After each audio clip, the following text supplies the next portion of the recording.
1. Listo. Bueno, continuando con el módulo de insuficiencia cardíaca, el día de la fecha vamos a hablar sobre la segunda parte de hipertensión pulmonar. Ahora vamos a abordar lo que es la evaluación de riesgo y el tratamiento. Antes de empezar un poquito esto, eh, vamos a hacer un repaso de lo que era la definición, la clasificación, hablar un poco de la fisiopatología como para que ustedes entiendan el tratamiento dónde va dirigido, ¿sí? Y la evaluación de riesgo.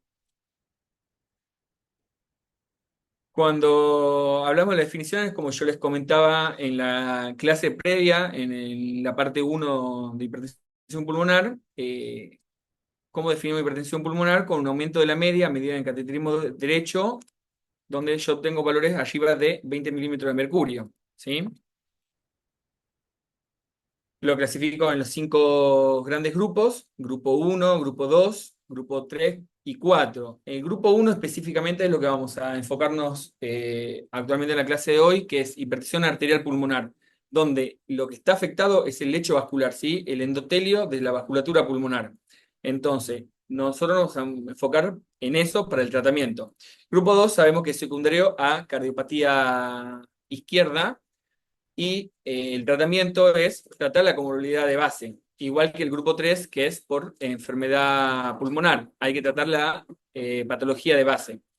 Y el grupo 4 que es la tromboembólica crónica, que de acuerdo, como le comentaba en las clases previas, es de acuerdo al lugar de la obstrucción, que puede ser con cirugía, con valvuloplastia con balón, o en algunos casos cuando son muy distales, o pacientes que están muy avanzados, que por más con la cirugía queda hipertensión pulmonar residual, se puede tratar como el grupo uno. ¿Por qué? Porque ya hay cambios a nivel de la vasculatura que con la medicación vasodilatadora mejora el paciente. Entonces, ahora vamos a enfocarnos, como les decía, en el grupo uno, y para entender un poquitito más, nosotros tenemos que el grupo uno tenemos diferentes subgrupos, ¿sí? La idiopática es la más frecuente eh, del grupo uno, seguida por la asociada a conectivopatías, o sea, la enfermedad reumatológica como ser la esclerodermia, ¿sí? Que empieza a aumentar la incidencia a partir de los 34 años, 30 años en adelante empieza a aumentar la incidencia, casi igualándose a la idiopática a partir de los 50 años. Fisiopatológicamente, ¿qué es lo que pasa acá? Hay un desequilibrio en lo que es la endotelina, ¿sí? Se empieza a expresar muchísimo más, y esto me lleva a vasoconstricción de las células musculares lisas con hipertrofia y proliferación. Empieza a proliferarse, se empieza a engrosar el endotelio, y eso me lleva a que aumente la presión a nivel de la vasculatura pulmonar.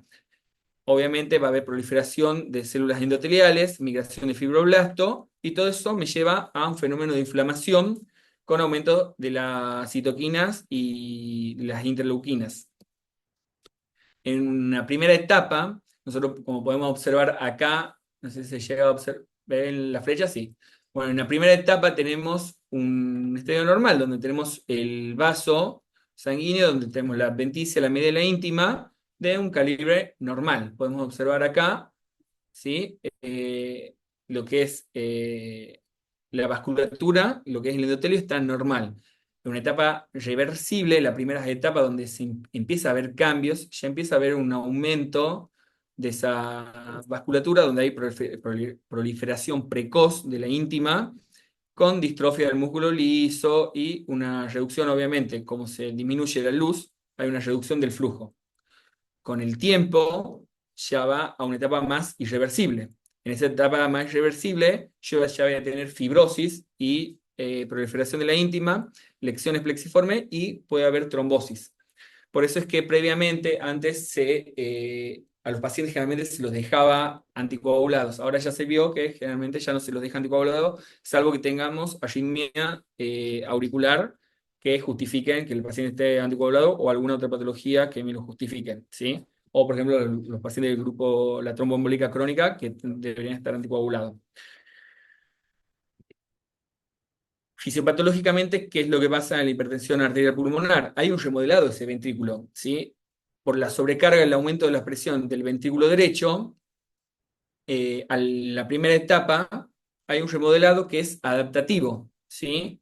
Ese ventrículo derecho, un primer paso, va a haber una hipertrofia, un remodelado de todo lo que es el miocardio. ¿Cómo para qué? Para aumentar la contractilidad. Entonces yo lo que necesito es que aumente la contracción de ese ventrículo derecho. ¿Para qué? Para poder vencer la presión sistólica que tiene, que está aumentada. Si yo tengo mucha presión sistólica y ese ventrículo derecho previamente no está acostumbrado a manejar esas presiones, yo tengo que hacer que tenga más fuerza. ¿Qué hace? Se hipertrofia las paredes. Hay una hipertrofia de la pared libre del ventrículo derecho. Esa primera etapa es un remodelado adaptativo. ¿Para qué? Para tratar de mantener lo que es la elastancia, ¿sí? La elastancia ventrículo arterial, o sea, el acoplamiento ventrículo arterial. ¿Qué significa que en esa primera instancia está acoplado en forma adaptativa, ¿sí? El ventrículo puede vencer la presión de la pulmonar. Más adelante, con el tiempo, si sigue el aumento ese, ya ese ventrículo ya pasa a una etapa no adaptativa y se dilatan, ya se empiezan a dilatar y empieza a perder la función. Entonces ya ahí pasamos a una etapa de desacople ventrículo arterial. Ya no puede cumplir la función de bomba, ¿sí? Entonces está muy aumentada la presión de la pulmonar, empieza a claudicar y me lleva a falla cardíaca derecha. Y otro de los parámetros es las arritmias que puede generar. Generalmente, por dilatación de las aurículas, generalmente son arritmias auriculares, pero me pueden llevar a arritmias ventriculares también, ¿sí? Cuando nosotros ayer comentábamos que la evaluación clínica es el principal punto, el pilar que tenemos en todas las patologías, ¿sí? La evaluación clínica, y que nos hace sospechar de pacientes con hipertensión pulmonar. En ese contexto, nosotros, ¿qué es lo que nos dice, nos propone la guía europea? Es que tengamos 4 pasos claves en el diagnóstico, lo que evaluamos en la clase previa, ¿sí? ¿Tiene síntomas y signos? Sí. ¿Qué le hacemos? Prueba no invasiva. Entre eso, la ecografía del corazón. Y si yo ya tengo un approach a hipertensión pulmonar y estoy mucho más cerca ya de que el paciente esa disnea o distensión abdominal o edema en miembros inferiores o el síntoma o signo que lo haya traído a la consulta puede ser por hipertensión pulmonar, empiezo a evaluar y considerar otras pruebas como para ir descartando. Y último paso, mandarlo a un centro de referencia como para evaluar si es que es necesario el cateterismo derecho. Se lo vuelvo a poner para repaso, ¿por qué? Porque lo importante acá es el cateterismo derecho y en base a eso vamos a ver el tratamiento más adelante, ¿sí? Cateterismo derecho, para repasarle, la confirmación de hipertensión pulmonar es con una media arriba de 20. Eso es para los 5 grupos. Hipertensión pulmonar, media arriba de 20. Hipertensión arterial pulmonar, o sea, del grupo 1, ¿sí? Con el compromiso es la vasculatura pulmonar, no solamente tengo una media arriba de 20, sino una presión de enclavamiento menor a 15, ¿sí? Precapilar, y unas resistencias pulmonares arriba de 2 unidades Wood. Entonces, en base a eso, yo ya tengo que el paciente, hipertensión arterial pulmonar. Bueno, ¿cómo evaluamos el riesgo de ese paciente? Cuando yo quiero hacer la evaluación del riesgo del mismo. Podemos ver que generalmente nosotros los pacientes cuando vemos para saber si qué tan comprometido está, el pronóstico del paciente, preguntamos la clase funcional y uno más o menos se da una idea de si ese paciente, el riesgo que tiene o no, de acuerdo a la clase funcional. Ahora vamos a evaluar diferentes parámetros que tiene, variables, y que nos llevan a score de riesgo, ¿sí? Por ejemplo, en la clase funcional hay un estudio, un registro, que es el registro REVEAL, eh, donde los separó a los pacientes de acuerdo a la clase funcional en clase funcional 1, 2, 3 o 4. ¿Sí? Recordemos clase funcional 4, el paciente con síntomas en reposo. ¿Sí? Fíjense en cómo la supervivencia en clase funcional 4 es muchísimo mayor, ¿sí? Muchísimo menor que en clase funcional 1. Claramente está asociado la clase funcional con el riesgo del paciente, ¿sí? Entonces, la clase funcional es un parámetro que nosotros podemos evaluar, pero es muy subjetivo del paciente, la clase funcional, ¿sí? Capaz que no es lo mismo que yo tenga un paciente como nos pasó, que ustedes ya conocen, paciente joven de 20 años, que uno de los más conocidos que tenemos acá nosotros en el servicio, que fue a trasplante. Ella tenía buena clase funcional porque tenía 20 años, pero todos los parámetros de alto riesgo. En cambio, capaz que una paciente de 70 años tenga peor clase funcional, pero tenga otros parámetros que no estén de alto riesgo, ¿sí? Entonces la clase funcional es muy subjetiva. El test de la marcha. El test de la marcha, un muy buen estudio, ¿sí? Nosotros podemos evaluar la distancia recorrida durante 6 minutos del paciente, pero ¿qué pasa? Tiene también sus ventajas y sus limitaciones. La ventaja claramente que es un test de bajo costo, es seguro, es rápido de realizarlo, lo hacemos nosotros en el consultorio. Está relacionado con el pronóstico del paciente. Yo lo utilizo mucho en el seguimiento del paciente. ¿Sí? Si empeora el test de la marcha, yo ya tengo su basal y voy viendo cómo o mejora o puede empeorar el paciente. ¿Sí?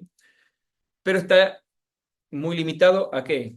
A la capacidad del paciente, a la edad del paciente, capaz que tiene 70 años y tiene problema en la rodilla y camina mucho menos, no significa que esté de alto riesgo el paciente. Entonces son tanto la clase funcional como el test de la marcha es muy subjetivo, ¿sí?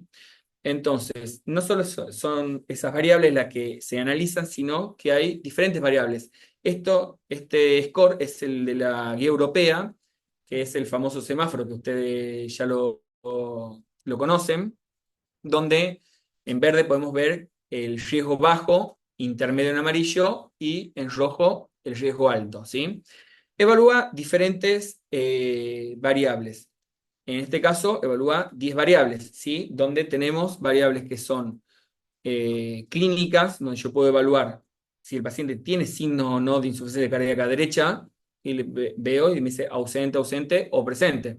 La progresión de los síntomas, si es rápida, si tiene progresión de los síntomas, sí o no. Y si es lenta o rápida la progresión. Tuvo síncope o no, y ahí algo un poquito más subjetivo, la clase funcional del paciente o el test de la marcha, ¿sí? Después empezamos con otros estudios que por ahí son un poco más objetivos y que nos dan un poquitito más de valor. Acá tenemos la prueba de ejercicio cardiopulmonar o el test de consumo máximo de oxígeno, donde podemos ver la velocidad pico de oxígeno y de acuerdo a eso calcular el porcentaje, el previsto, el predicho para el paciente y de acuerdo a eso, a los valores que nos arroje este test, ponerlo si es de bajo riesgo, intermedio o alto riesgo. Los biomarcadores, sabemos que el NT-proBNP tiene relación directa en lo que es insuficiencia cardíaca, en hipertensión pulmonar, que puede estar aumentado también en otras patologías. Solo vamos a tener un basal con esto y de ahí vamos a utilizarlo también para el seguimiento, ¿sí? Y también lo podemos, de acuerdo a eso, a los valores que nos da, ponerlo ya sea en bajo, intermedio o alto riesgo. En ecografía, fíjense que en ecografía tenemos algunos parámetros, como la dilatación de la aurícula derecha, la relación TAPSE sobre PSAP y la presencia o no de derrame pericárdico. Eh, ¿Qué le llama la atención de acá? Que no tenemos evaluación del ventrículo derecho. O sea, no te habla en ningún momento si el ventrículo derecho tiene disfunción o no ventricular. Y es un parámetro de alto riesgo. Si yo tengo un paciente que tiene disfunción ventricular, es un parámetro de alto riesgo. Por eso, en el último consenso se agregó la resonancia cardíaca, donde me evalúa, ¿sí?, la FEI del ventrículo derecho, como un parámetro de evaluación del ventrículo derecho. También el índice de volumen sistólico, como el índice de volumen de fin de sístole del ventrículo derecho. Parámetros hemodinámicos que me pueden servir para evaluar el ventrículo derecho. Y obviamente la hemodinamia a través del catetrismo, donde yo voy a evaluar la presión de la aurícula derecha, o sea, la PVC del paciente, el índice cardíaco que tiene, el índice de volumen sistólico y la saturación venosa de oxígeno, ¿sí? De acuerdo a estas variables, que a veces tenemos todos los estudios, a veces no tenemos, a veces le podemos hacer test de ejercicio cardiopulmonar y a veces no se puede hacer, pero de acuerdo a las variables que yo tenga, voy a ir poniendo un punto y le asigno. El verde es un punto, amarillo 2 puntos y rojo 3 puntos, ¿sí? Entonces, por ejemplo, ¿tiene signos de insuficiencia cardíaca? ¿Sí o no? Tiene signos, bueno, 3 puntos, está presente, 3 puntos, le pongo. ¿Tiene progresión de los síntomas? Lenta, 2 puntos. Y así, le voy sumando de acuerdo. Clase funcional, 1, un punto nada más. Y voy sumando la totalidad esa, lo divido en la cantidad de variables que tengo. ¿Sí? y de ahí si se acerca a riesgo bajo, intermedio o alto.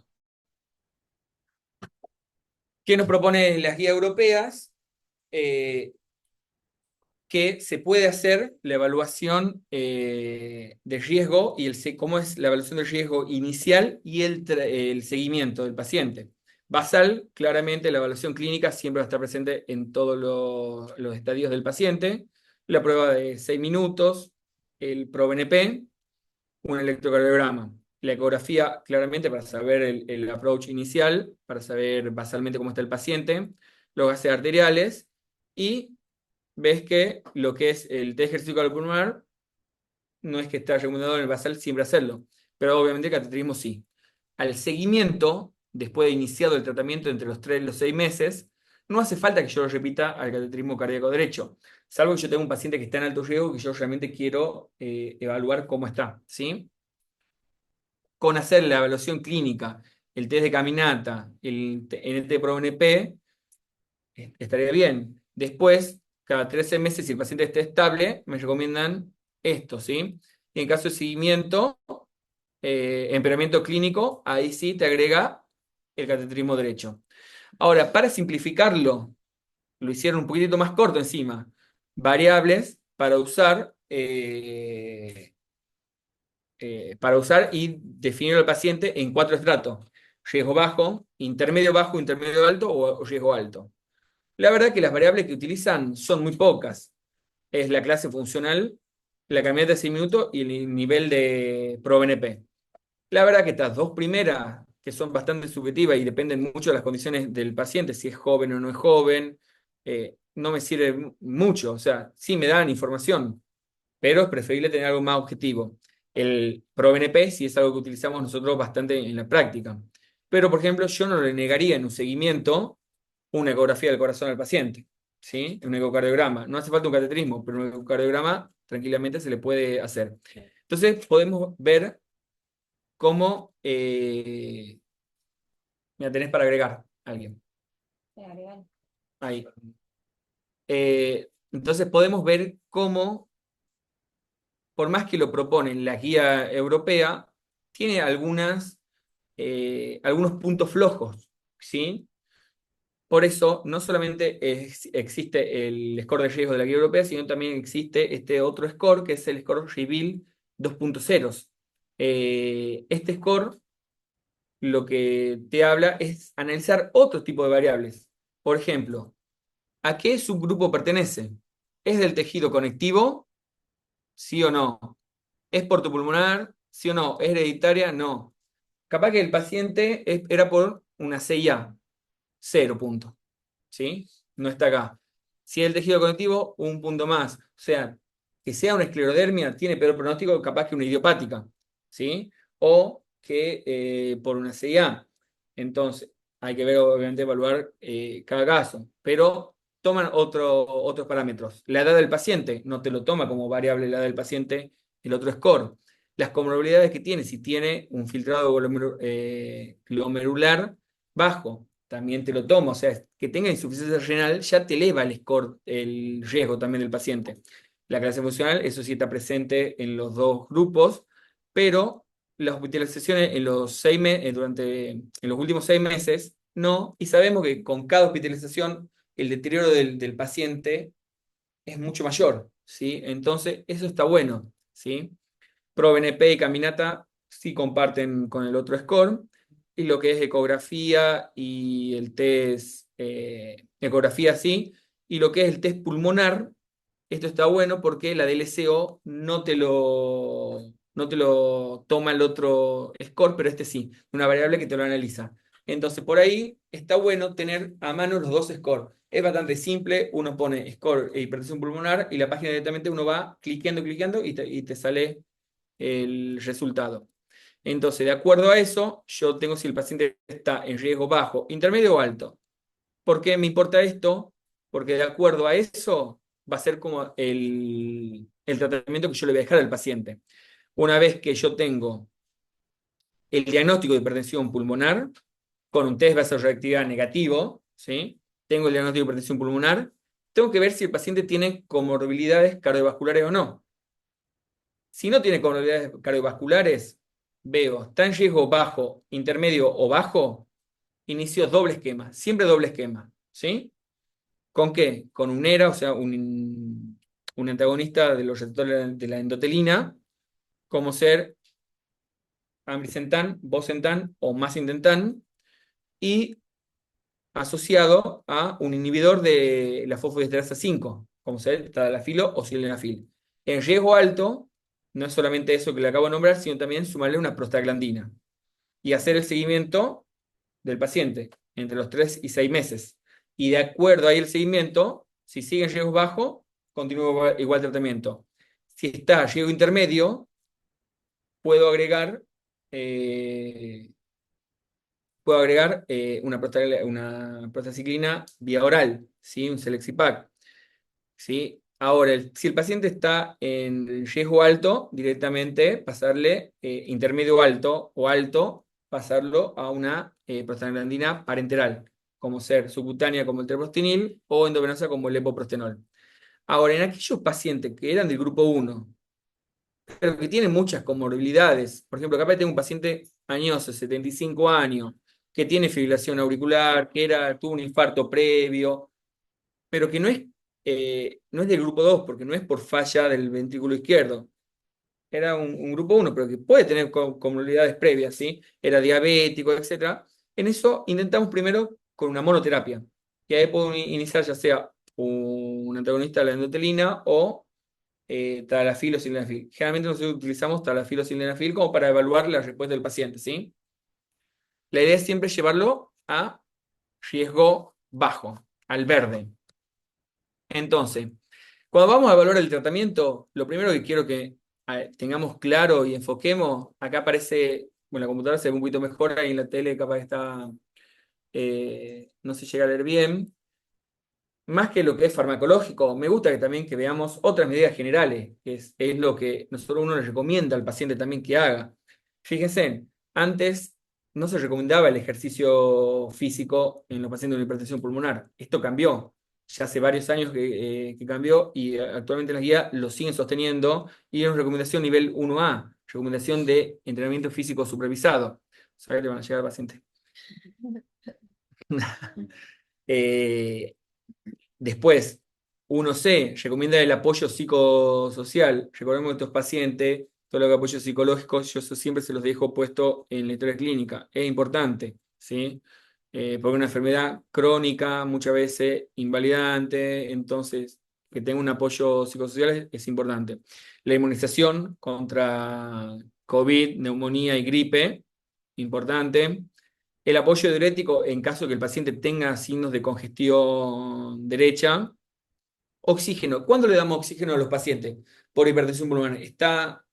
Antes era muy común ver que le dejaban oxígeno al paciente. ¿Por qué? Porque se lo tomaba como vasodilatador también al oxígeno o porque el paciente, claro, le faltaba el aire, desaturaba algo y ya le dejaban oxígeno como parte del tratamiento.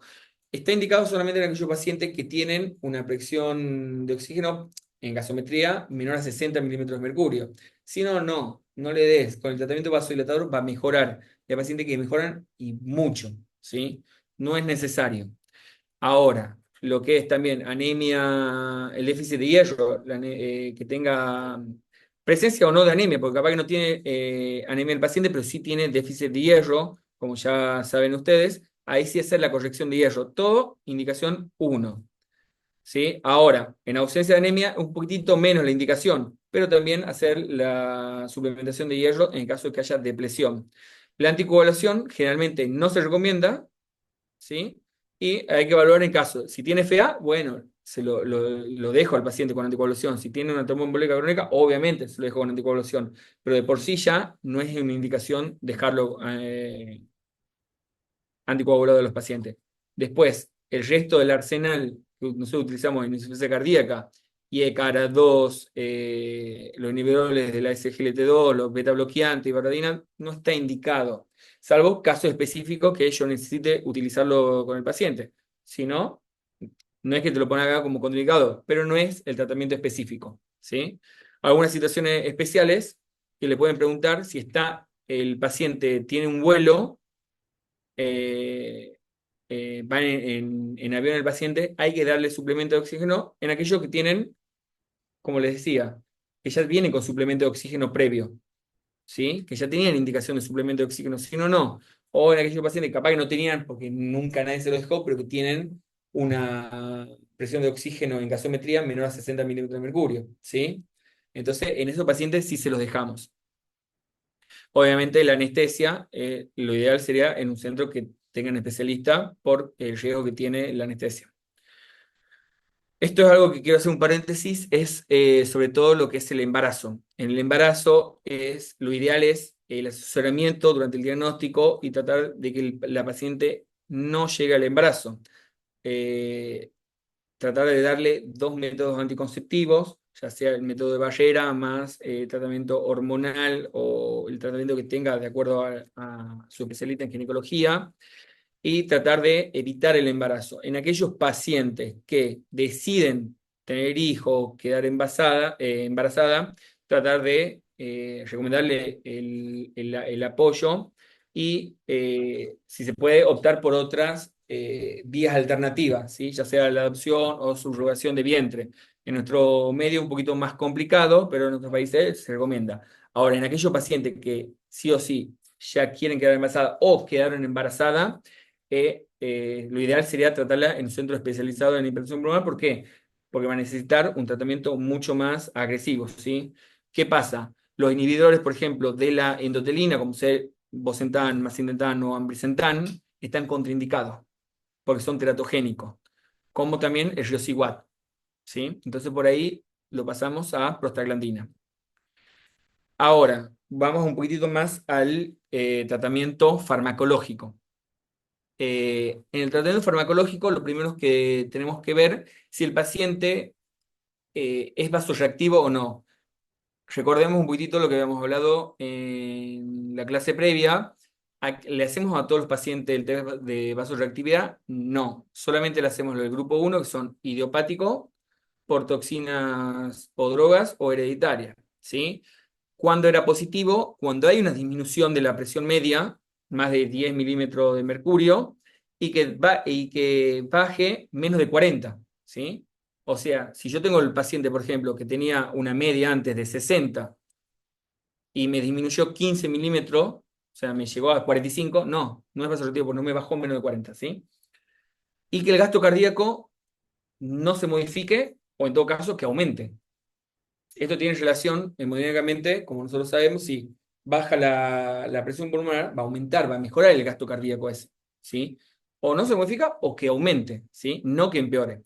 Ahí sería positivo el test de reactividad. En esos pacientes puedo utilizar calcio antagonista, pero ¿qué pasa? La respuesta positiva al vasodilatador 15% es muy poco y la base de reactividad a largo plazo también es poca. Entonces muchos pacientes a largo plazo capaz son vasoreactivos en el momento, pero a largo plazo termina cayendo y tenemos que eh, ser un poquitito más agresivos en el tratamiento, ¿sí? Entonces por ahí ya preferimos ir a las dianas terapéuticas. Por eso yo les explicaba al principio todo lo que era la fisiopatología, y lo puse especialmente en la clase de hoy para que entiendan por qué, de acuerdo a esa fisiopatología, vamos a actuar en el tratamiento. Fíjense, acá en el tratamiento, ¿qué es lo que yo tengo acá? Tengo lo que es proliferación, aumento de la proliferación y vasoconstricción, que está todo mediado por la vía de la endotelina, del óxido nítrico y de la prostaciclina. En este cuadro lo vamos a entender un poquitito mejor. Una arteria pulmonar normal, donde la luz está normal, ¿sí? No está engrosado todo lo que es la pared, y una obstrucción vascular, o sea, una disminución de esa luz con el aumento de la presión, por ende, que me genera la disminución de esa de la luz, donde ya hay proliferación de la íntima, hay lesiones plexiformes, hay hiperplasia de la media, ¿sí? Yo ya tengo un remodelado del endotelio. ¿Qué es lo que pasa? ¿Cuáles son las dianas esas terapéuticas que yo le comentaba? La vía de la endotelina, donde van a actuar los antagonistas, estos que yo les nombraba, bosentan, ambrisentan o macitentan. La endotelina, ¿qué es lo que te hace? La endotelina uno es pro vasoconstricción, o sea, vasoconstricción y proliferación. Entonces, si yo tengo muy expresada esa endotelina 1, que me va a generar vasoconstricción y encima proliferación, tengo que tratar con un antagonista, ¿sí? Antagonista de los receptores ESO, para evitar esa vasoconstricción y esa proliferación. La vía del óxido nítrico, que esa ya la conocemos a través del óxido nítrico, ya sea con el sildenafilo o el tadalafilo, que el óxido nítrico me lleva a una vasodilatación y antiproliferación. Y por excelencia, las prostaciclinas, que son vasodilatadoras y antiproliferativas. Entonces, esas son las guías que la tienda terapéutica que yo voy a ir de cabeza y de acuerdo al riesgo del paciente voy a utilizar el tratamiento, ¿sí? Hay diferentes estudios que evaluaron el uso de esta medicación. Por ejemplo, el macitentan redujo el riesgo de sufrir un evento de morbilidad y mortalidad comparado contra el placebo. Muchos estudios, entre esos le nombro estos tres, el Serafin, el Optima y el Repair.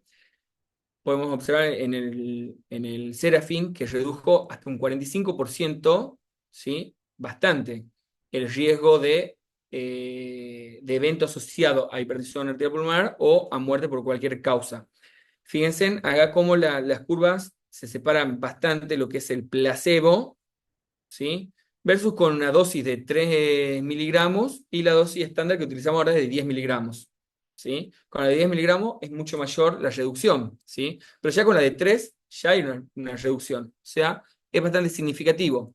No solamente, ve, en esta gráfica la podemos observar un poquitito mejor. Actualmente hay estudios con dosis de 75 miligramos de macitentan, ¿sí?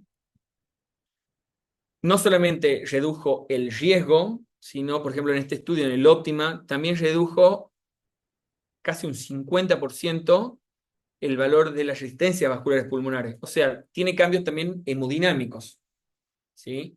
Desde el inicio al seguimiento a las 16 semanas. Entonces, no solamente tenemos el compuesto de morbimortalidad, ¿sí? Sino también parámetros hemodinámicos como ser la reducción de las resistencias vasculares pulmonares, ¿sí? Y otro ejemplo también de estas drogas que venimos utilizando es el Selexipag. Este estudio, el Grifo, es un estudio bastante grande. El objetivo primario era también evaluar la mortalidad y las complicaciones asociadas a hipertensión arterial pulmonar, que redujo un 40% los eventos de morbilidad y mortalidad versus el placebo. El Selexipag es una droga, un prostanoide bioral. Pero fíjense de interesante esto, que en el Selexipag, en el estudio Griffon, hicieron un subanálisis después. ¿A cuál iba mucho mejor? Y reducía, fíjense, en un 40% cuando yo veía toda la población estudiada, ¿sí? Un 40%. Versus un 64% si yo hacía el subanálisis de clase funcional 2, ¿sí? En aquellos que tienen una clase funcional 2 que yo lo agarraba un poquito más a tiempo, y obviamente tenían mejor supervivencia que en aquellos que estaban en clase funcional 3 que ya estaba más avanzado, que la reducción era menos significativa. Entonces, ¿qué nos lleva a todo esto? Que hay que plantear las estrategias terapéuticas lo antes posible como para tratar de llevarlo a bajo riesgo al paciente. Ahora, en el último tiempo, se desarrolló una cuarta vía de tratamiento, que no significa que sea la cuarta opción, sino que puede aparecer en etapas previas, ¿sí? Pero que es una cuarta vía. Esta cuarta vía actúa, el fármaco es el sotatercept, que actúa a nivel de la activina, ¿sí? Nosotros tenemos que en una arteria, un endotelio normal, hay un equilibrio, una homeostasis vascular, ¿sí? Entre lo que es la activina y el BMP, los receptores BMP, ¿sí? ¿Qué es lo que hace esto? Ahora vamos a ver en el siguiente gráfico, en la hipertensión pulmonar, ¿qué hay? Un aumento de la activina. ¿Qué me hace la activina? La activina me lleva a lo que es vasoconstricción y proliferación. Aumento de la proliferación. Y el BMP es antiproliferativo, ¿sí? Entonces, al no haber ese balance que todos tenemos, activina y receptores de BMP, ¿sí? sea, nosotros tenemos un balance entre proliferación y antiproliferación. Se pierde en la hipertensión pulmonar, se pierde todo eso, hay mayor concentración de activina, y lo que hace esto es un inhibidor de la señalización de la activina. Se une a la activina, inhibe la señalización y obviamente todo esto me lleva a la inhibición de la proliferación. ¿Qué pasó con esta droga? Se empezó a estudiar en varios estudios. El último, uno de los últimos, no el último, uno de los últimos, el Stellar de fase 3, que se lo añadió como un tratamiento complementario para aquellos pacientes que estaban en clase funcional 2 y 3 y mejoraba muchísimo el test de caminata de 6 minutos. Y miren esto, redujo un empeoramiento clínico casi un 84%, o sea, bastante significativo. Acá podemos ver lo que nos daba el estudio Stellar, que si no me equivoco hace 2 años creo publicado, donde podemos ver que no solamente comparado con placebo, miren cómo aumentaba la media si no estaba con tratamiento convencional versus el que recibía el sotatercept. El grupo de sotatercept disminuía la media pulmonar, o sea, tenía cambio hemodinámico. La compliance de la pulmonar también mejoraba. El trabajo del ventrículo derecho mejoraba también. ¿Sí? Los valores de ProBNP, también disminución de los valores de ProBNP con respecto al grupo que placebo. ¿Sí?